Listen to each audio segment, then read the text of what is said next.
Merry Christmas. Merry Christmas. Yeah, look, I mean, excited about, heading out to, Santa Clara and playing a really good football team. I think they're playing at an extremely high level.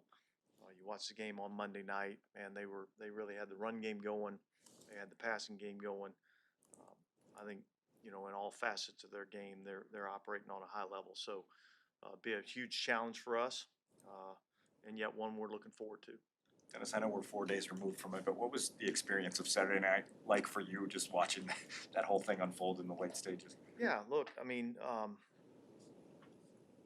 it was exciting. It was a lot of fun. I think that just speaks to the type of team that Ben's built here. The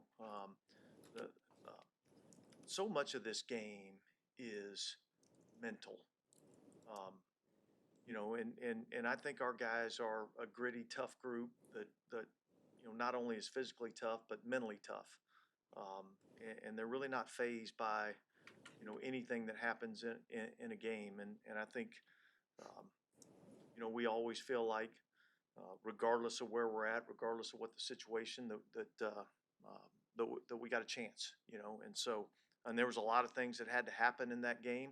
Um, and but our guys, went out and executed when they needed to and made the plays they needed to. I know what had to happen in that game was you guys needed to really stiffen inside the red zone a bunch. I know the guys in the locker room were talking about how that was an emphasis all week. What was your overview of the way you guys did when put in a situation that you were preparing for? Well, look, each and every week there's a path to victory in each and every week, and all three phases have an impact on that, and so this week will be different than last week. Last week, we put a big emphasis on making some red zone stops. Obviously, that'll be a big part of what we have to do um, this week. But it was good to see when you put the plan in place and the guys understanding the things that we have to do and how we have to win this game and go in and execute the plan the way we needed to. That was good to see. When the Niners get so much. The Niners get so much of their receiving use out of McCaffrey and their tight end. What's the challenge of playing a team that, I mean, they don't have a receiver who averages 50 yards a game, I don't think, but those two guys in the middle really do it for them. Yeah, look, I think it's tough. I mean, I think backs and tight ends, are really tough matchups. On a defense, there's usually some things. If you have an outstanding receiver, there's kind of some things that you can really do to try to take those guys away. It becomes more challenging, inside at the tight end, running back position. Uh, yeah, it's unique. I think that they're getting so much production from those two spots, and those two guys are as good as it comes in terms of playing the tight end position. Uh, Kittle as a blocker, Kittle as a receiver, the run after catch that he provides. It's certainly a challenge, and then obviously McCaffrey.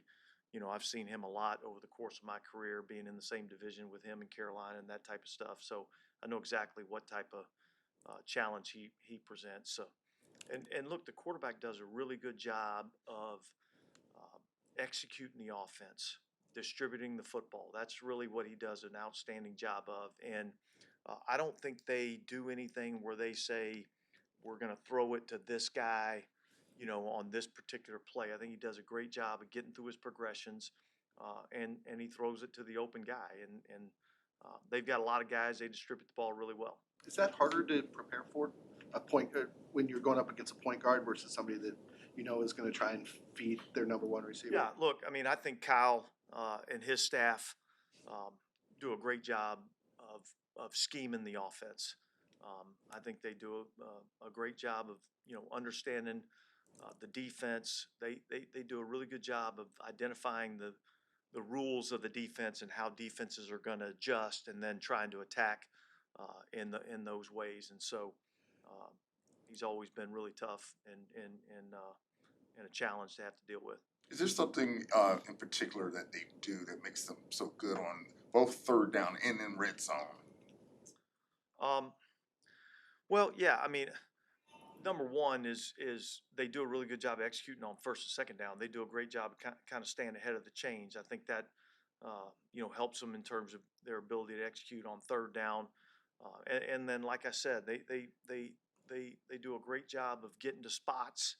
The quarterback does a really good job of reading out the defense, throwing it to the open guy.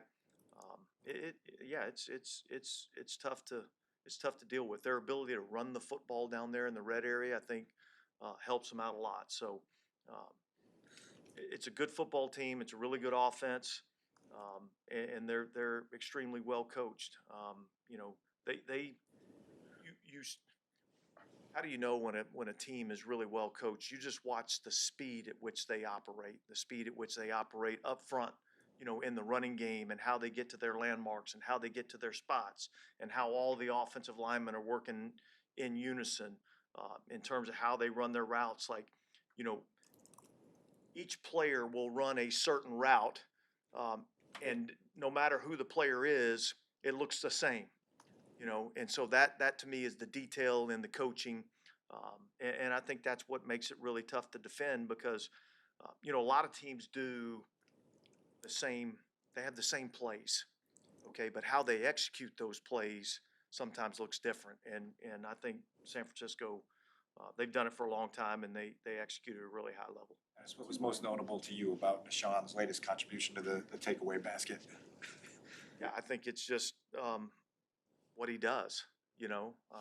He's extremely ball conscious, um, and he's looking for the opportunities that present themselves to take the ball away. And that was one of those opportunities. It's not the first time he's done it, but it was a heck of a play by him. He's had a great year. He's made a lot of big plays for us, and looking forward to him continuing that. Reflect to when you first saw him on the grass back in the spring. What caught you initially when you first started working with him? Well, the first thing you see this guy that's got size and length, and that gets you excited. And I think, look, I don't think there's like one thing that, boom, here it is. This is what we're looking for. I just think, you watch him and how he's matured over the course of the season, and you see him continuing to get better each and every week. And as he's gotten better, that confidence has started to build. And I think, when a player's playing confident, they usually tend to play pretty well and end up making some plays. Can I ask you real quick about Juszczyk? He seems to be a pretty unique. You can ask me about anything. Well, Alex said we were down there. Juszczyk, is he a unique chess? It does a lot of different stuff for him. They use him in a lot of different ways. I think you obviously can tell that he's really smart because you can't ask a guy to do all the different things that they ask him to do and not be a smart, instinctive football player. So, yeah, he's a good player, and he's a great fit for what they want to do. Yeah. All right, guys. Thank you. I asked Ben this the other day, but Caleb being healthy for for 2 seasons so far, how much of that is a skill and how much of that is good luck? I think it's a little bit of both. Anytime guys get to this level, like how they take care of their bodies, what they do away from the building is really important. I think he's done a really good job of that. It also is, partially our strength and conditioning department and the training staff and things like that, keeping our guys on the field. And so a lot of that is, him doing a really good job of that. And then there's another factor there that is luck of you're playing a violent sport, and yet he's been healthy. Is there an element too that when you have a really, really good run game, that every time you hand the ball off is one fewer chance that your quarterback has to get hit? Yeah, absolutely. I mean, that's you would say he's in harm's way a little bit less on some of those plays. Declan, can you take us through your entire experience of that final play of overtime on Saturday, from the time the call went in to the time that DJ made the catch? Yeah, we felt really good about that play call. Early in the week, we practiced it, and then going into the game, it was one of those that Ben had kind of highlighted. Thought it may come up earlier in the game, and it kind of hadn't, and it turned out to be kind of the perfect time to call it.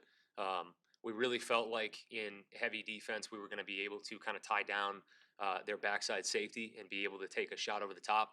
when we came out of the huddle, they were in really like a shell structure. It was pretty low with the safeties, and so right away, as soon as we broke it, we were upstairs, but we were like, this is gonna be a walk off if he gives him a shot, and it just so happens he turns his back to the defense. He gets to the top of the drop, and he felt like DJ had a step, and he laid an outstanding ball into the wind out there for him to run down and go get it. And then like everybody was just pandemonium in the box and stuff like that. But really, just a great example of our preparation going through the week and having confidence in something, and then going out and executing on Sunday. What's the coach's box for those 30 seconds after the catch is made? It was nuts. It was like the stands. We were excited about what had happened, and we couldn't wait to get back down to celebrate with everybody. Down in distance and just kind of game management point of view, why was that a good time to take that shot? It was the fourth play of that series. We were starting to roll a little bit, and really all we needed was a field goal at that point in time. And so we had run the ball pretty efficiently. We felt like we could give them another look at that, and they'd feel like we were getting ready to just kind of hammer the ball and try to get into range. And they got a little bit over aggressive, and we were able to capitalize on that. Declan, what makes your offense so good in the fourth quarter? And then the second part of that is obviously why can't you do that more throughout the game? Yeah, I actually thought we did a much better job of starting fast. The first drive of the game, it's 10 plays, we go 70 yards. We don't finish the drive. That's really the biggest thing there is we fail in the red zone. But we were efficient on 8 of the first 10 plays there. We're staying ahead of the sticks. And so I actually felt like we started much better than we had. However, when you look at it, big picture, we didn't score in the first half. I think the fourth quarter piece has more to do with the players and them not flinching, them being comfortable in those situations, and them feeling like all of their preparation is going to lead to a successful outcome, and them kind of just staying with the process. You're always trying to find ways to start faster and things like that. But I was really proud of the way our guys battled, and they really have done that all season long. As we get into these tight games, they just feel really confident in their ability to execute. So it's not a situation where you're saving certain plays for. No, you want to make sure you call the good ones. You know what I mean? So if it's a good one, it's going up early, and no, in general, you're not really saving anything. Sometimes those things don't come up, like that play at the end of the game. We just hadn't had a situation where we wanted to call it yet, and it just so happens that it was sitting on the sheet and we were ready to go. Declan, Caleb throwing that ball into the wind. After all the conversation early in the year about his deep ball inaccuracy, I guess, how big of a moment was that for it to be that kind of a throw? Yeah, it was cool. I mean, it's something that we see in practice, and we've seen that continue to get better really since we've been here. That has been a big point of emphasis for him. It's something that him and JT have drilled. It's something that we spend time and talk about. And so in a big moment with the brightest lights, and to be able to go execute and do that, it was awesome to be able to go see that. But that's something that we're going to expect from him on a regular basis, just because that's what he's capable of. And really, it's about just doing that consistently now, day in and day out, and then on Sundays. In that wind, do you think people appreciate how hard it is to just put the ball exactly where you wanted to put it?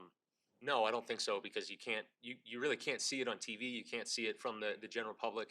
Our stadium, we feel like it's an advantage for us because it does get windy. We do have to play in the elements, and we feel like we have a quarterback who can cut the wind a little bit. And really, regardless of where we're playing or what the conditions are, we feel like he's going to be able to throw the ball well. And so, no, I don't think it's as appreciated, and yet him being able to go out and execute it, and everybody being able to see that is a really big positive. What elements of the drive that ultimately led to the Walker touchdown did you think worked the best? Like, obviously it was no huddle for part of it, but those quick passes to Cole, to Loveland, to even Swift, like what elements of that drive can be taken out to be used in?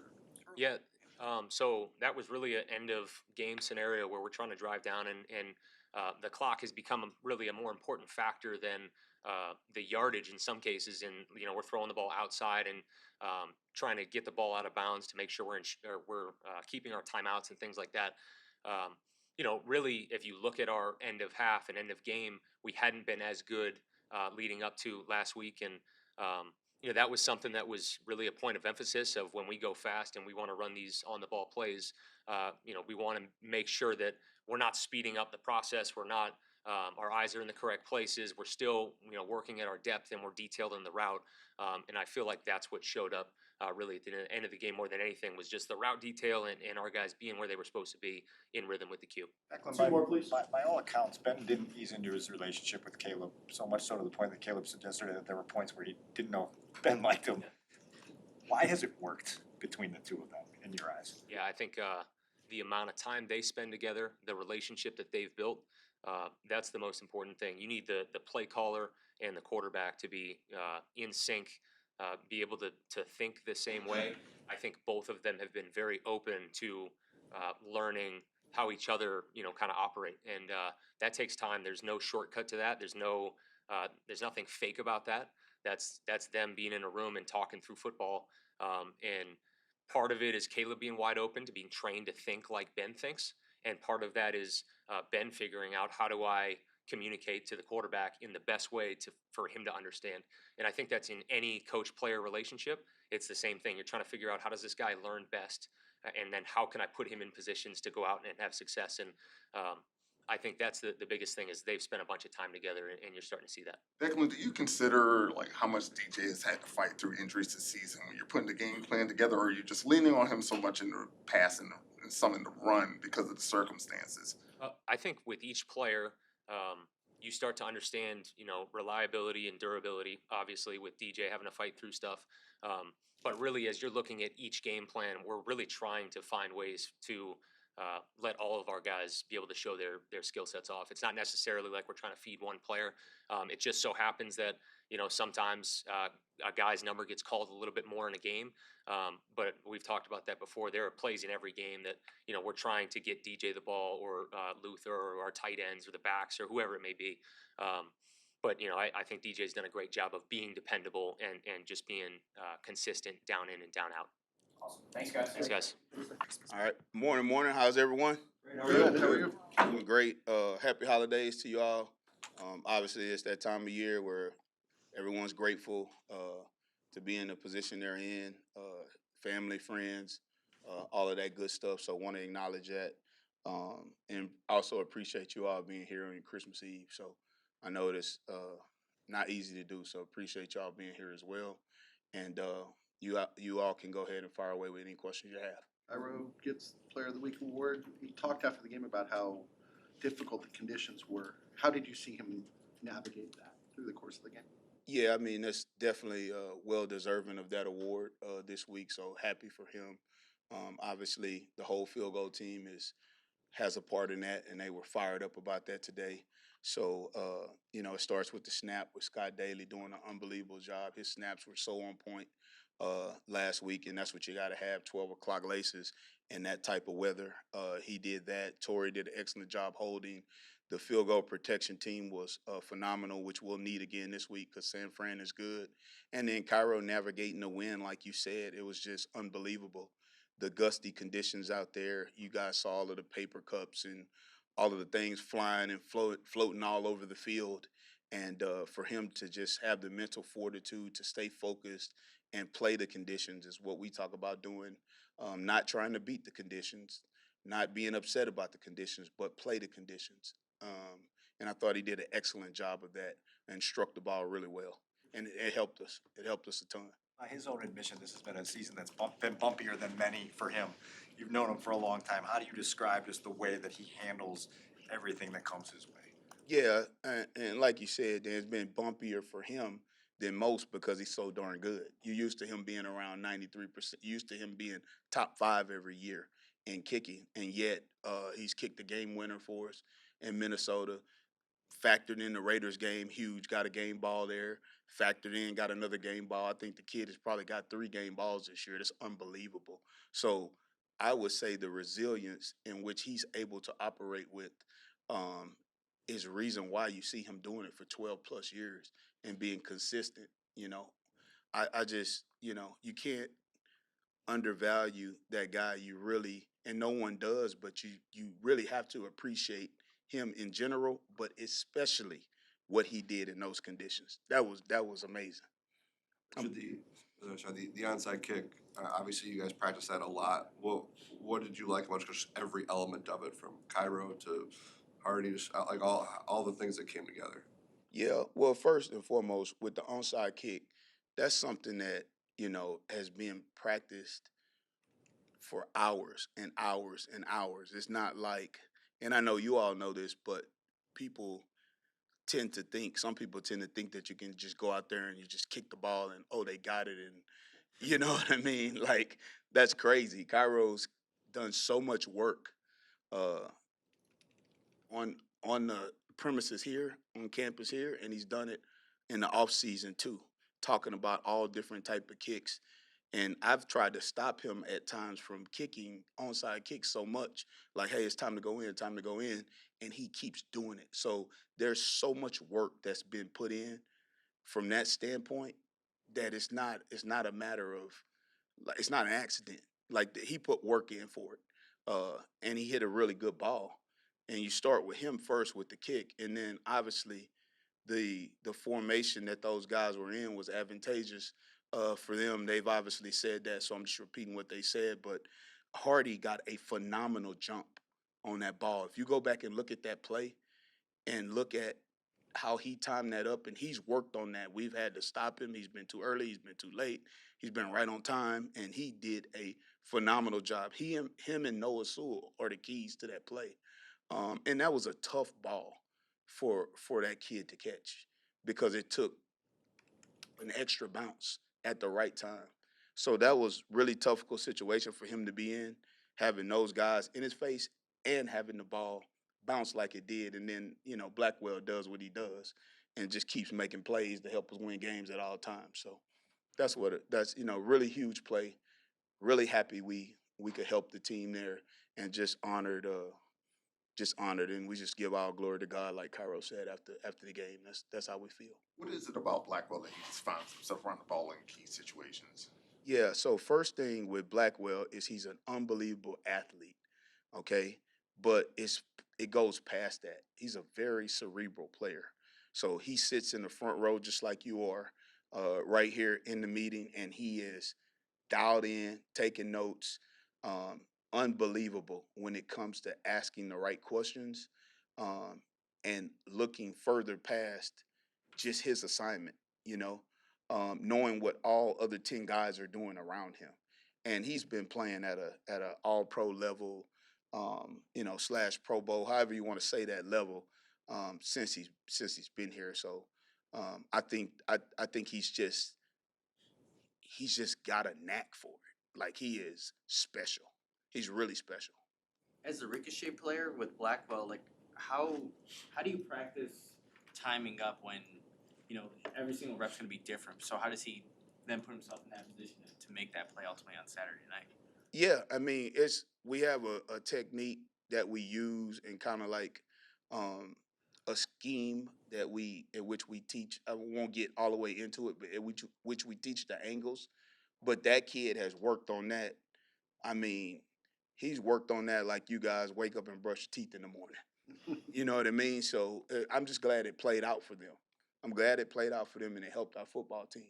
But that's a credit to their hard work, and they deserve the credit for it. It's no secret that the last few years have been a little rough. What's it been like for you this year experiencing this team success? How much fun has it been for you personally? Yeah, I mean, it's been outstanding. I mean, it's been an outstanding uh, journey so far. We know the job's not done. I mean, certainly, other organizations um, that I've been in, because I've been in the league a while, like, I'm able to share that stuff with these players and what it's like, to be on runs like this, what it's like to be in the NFC Championship, what it's like to coach in the Super Bowl, to play in the Super Bowl. We share all those experiences with them. So to me, it's been um, now we're back to like it needs to be. That's how I feel. And we just focusing on going 1-0 this week. That's all we focused on. Richard, what's your book on Luke Gifford? Yeah, I think he's a good player. Really like the way he plays the game. Got respect for him and their unit. It's going to be a good task going against these guys. We're looking forward to a heavyweight fight, and they're playing good football right now. You were very forward with us in the summer about how special you thought Ben was. Oh, you remember that now. 4 months removed from that, what has struck you about the way that he has propelled this run? Yeah, I'm glad you brought that up because I do. I can't believe you remember that. Yeah, but no, I hear you. I hear you. No, so 4 months ago, you're right. I said I thought that he was special, and I believe that with my whole heart. And what made me feel that way is the way he carried himself and the way he operated. Once I got around him, from outside in, you can see the skill and the talent from calling plays. But then when you get around him and you see the type of accountability that he has, how he pushes himself to be the best, and how he's never satisfied, even when we do well. So it's kind of like two peas in a pod, because kind of that's how I think, you know. So like when I met him, finally met him, and started working with him, I said, well, this is unbelievable because he has the rare talent and skill set to call plays, to do all of that stuff. And then he has the leadership ability to be in front of the room and command the room. And he holds himself to a high standard. But I'm just lucky because I know what it looks like. Fortunately, because I work with Sean McVay. I was an office mate with Sean McVay. I was an office mate when we were all starting together. It was Matt LaFleur, myself, Mike McDaniel, Robert Saleh, all in one office. Kyle Shanahan was on that staff. I've worked with Raheem Morris. I worked with Aaron Glenn. I worked with, you know, a lot of different guys. I've been lucky to be around. That a lot of them have become head coaches. So it's just either you have it or you don't have it. And Ben has it. And I just thought that 4 months ago. So I'm glad that it's playing out like it's playing out. When you, Thanks, when, guys. oh, I just had one more. Go ahead. To follow up about Ben, I wanted to ask you, what have you seen how he operates? What is his messaging in times of adversity? Like I think about the Detroit Lions loss or the loss at Lambeau Field. Like, how have you seen him respond in those kind of really tough situations? I see Ben respond by being the same person every day. That's what a true leader is. And you hold yourself to the highest standard, and you are accountable, and you always start with yourself. He always starts with himself and what he can do better. So what does that do in turn? That makes everybody around take ownership, because no, it's not your fault. Like I could have been better too, you know. So that's the way he operates, you know, and he's competitive as hell, just like I am. Like we all are. He is competitive, and when you got competitive people that have a competitive nature and have competitive greatness, then you get enough of them guys in a room with coaches and players, you can build something special. Thanks, guys. All right, thank you.